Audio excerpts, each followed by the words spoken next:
Hi, this is Roy Schilling for Agile Raw and Uncut here with my friend Phil. Phil, what's our topic today? What are we going to cover? We're talking about a very important topic that often gets shoved into the basement like naughty children and locked, in some companies. So those companies, I would call them Theory X minded companies that believe in the carrot and the stick principle, right, Roy? So, Yeah. so this principle is it's a very important one. It's often said, don't muzzle the ox that treads the corn. So you don't want to I like muzzle that the one. ox. Yeah.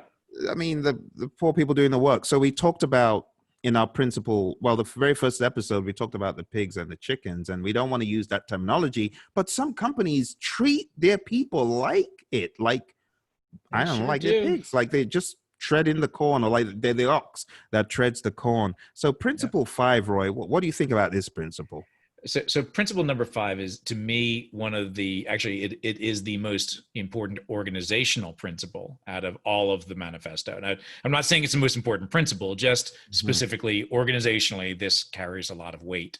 And, Mm. and, and I want to back up for 1 second too. And I really want to talk about the manifesto as a whole, in that, in my opinion, is that the Agile manifesto, you really should just take away the word Agile, because Mm. it's a doctrine for culture at an organization, regardless of what process you're following. This is not about Agile. You Mm. think, when you read through the Agile manifesto, these are all things that just make sense, and this one especially makes a huge amount of sense. This is how you build an organization that is capable of doing Agile. And that's really Mm. what this one comes down to. This is one of my favorite principles. I think it's extremely important, and we tend to lose this one. We tend to forget Mhm. about this one because we're structured certain ways, or we have managers that may not have been trained well, more theory X kind of managers. Yeah. And if you're not familiar with theory X, theory Y, theory X is where you believe people don't want to do their jobs. You need to tell them what to do. You need to drive them. So you have one person on top commanding, controlling, and shoving and cajoling and yelling and all that other kind of stuff to get people to do their jobs. Theory Y is the opposite, where you feel that people generally want to do their jobs. Mm. And if you give them the room to do it, they'll do it very well. Absolutely. Obviously, Yeah. you said some framework and clarity, but that's the idea. Phil, I'm sorry. Yeah. The theory X, I mean, you hit the nail on the head.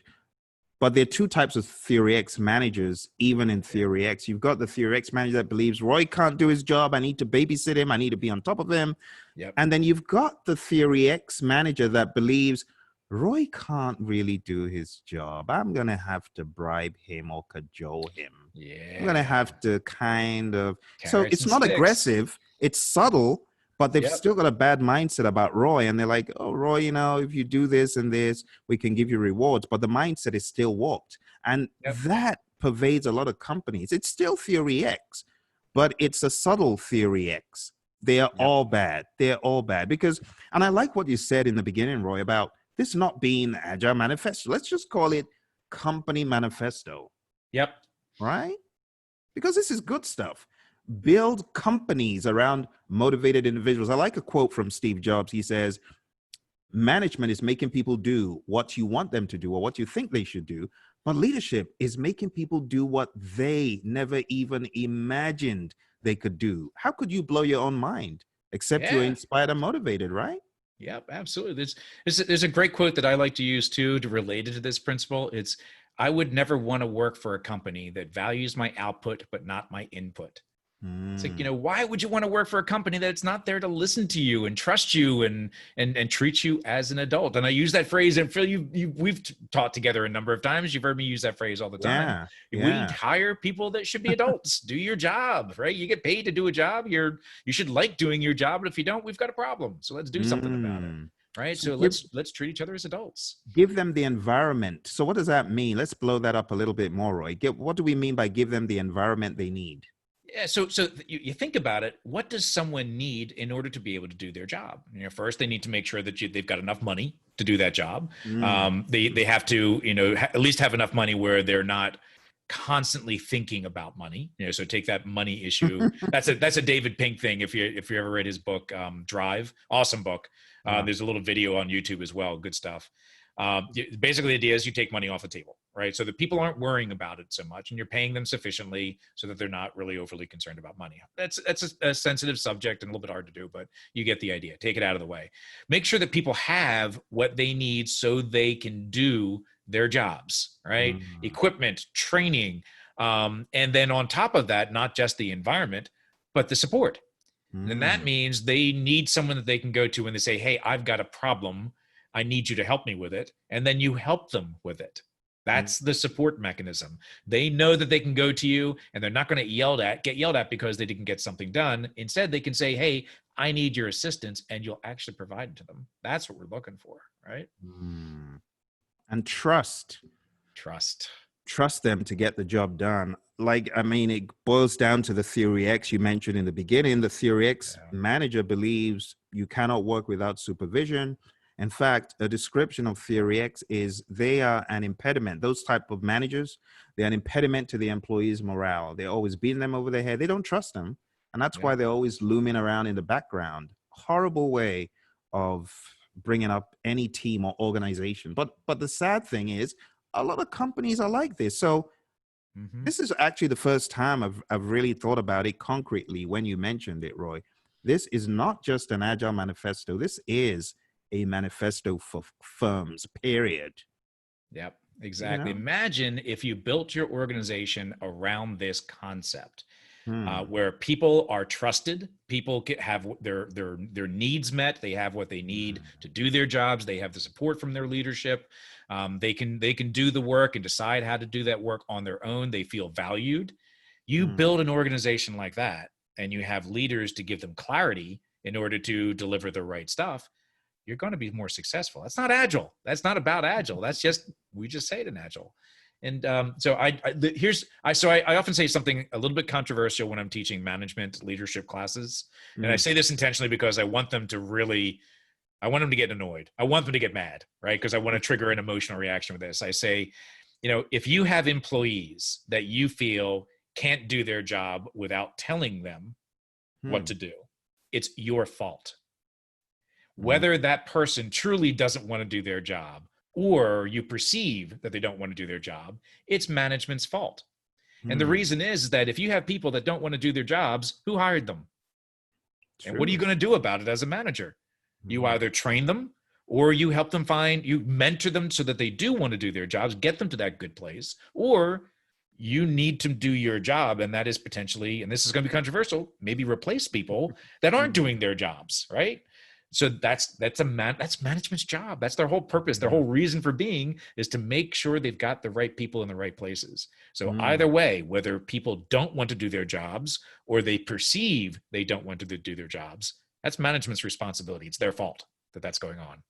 Mm, Just my opinion. absolutely. Yes, Roy. Let's jump on that one more time. So, motivated individuals. So, management has a job or a responsibility Mm-hmm. to create the environment to inspire people Yeah. and to motivate them. And different things are motivators. We've got Maslow's pyramid that talks Yep. about physiological safety, love of belonging, esteem, and self actualization. But other than money, what are some of the ways we can motivate individuals? I like the quote you shared in the beginning about getting people's input, not just their output. So that could motivate, right?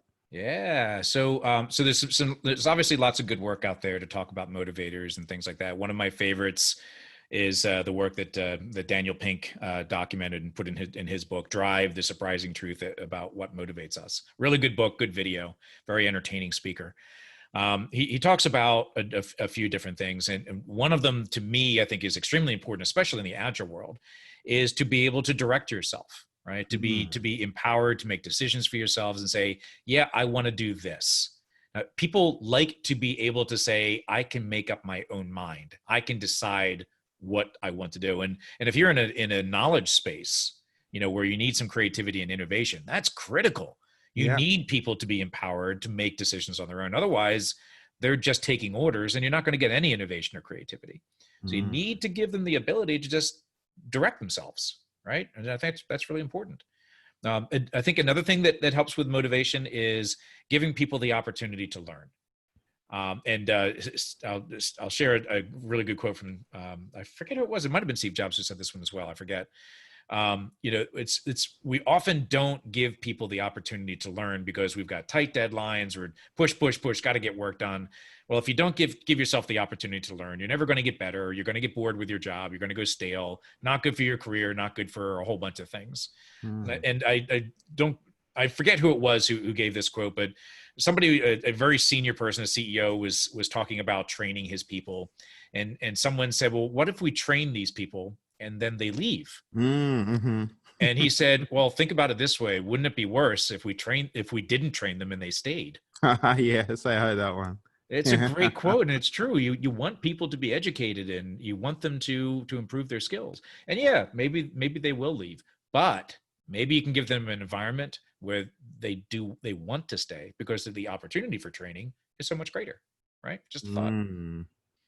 I think one of the quotes that you mentioned is from someone called Levi Lusko. I've never heard of him, but I think that quote is attributed to him. But I've heard that quote a few times, and It's a good one. it's true. Yeah. A lot of companies, they're so tight-fisted, aren't they, when it They comes really to are. sending Yeah. people for training, spending Mhm. money, investing in their development and in Yeah. offsites. I went to a company and I asked them, what has your company done for you recently in terms of building you in your career or synergies of the team? And the answer was, Phil, what are you talking about?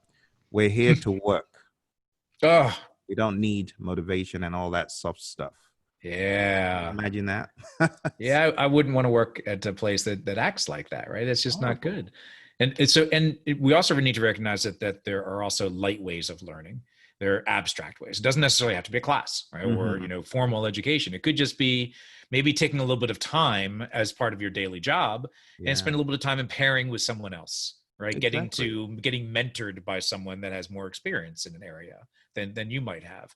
So that's very lightweight, somewhat painless ways of getting additional education without going to formal training and things like that. So Exactly. these are all things that organizations really should build in, so that we are not only hiring motivated people, but giving them a place where they can stay motivated, because you have Mm. to give them both, right? You have to be able to give them that environment. That's true. That environment. Well, I hope this has helped you and you've benefited from our expansion of Principle 5. Really profound principle. Don't forget to hit like, subscribe, share with your friends, and we'll see you next time. From me, it's Bye, and from Roy. Take care.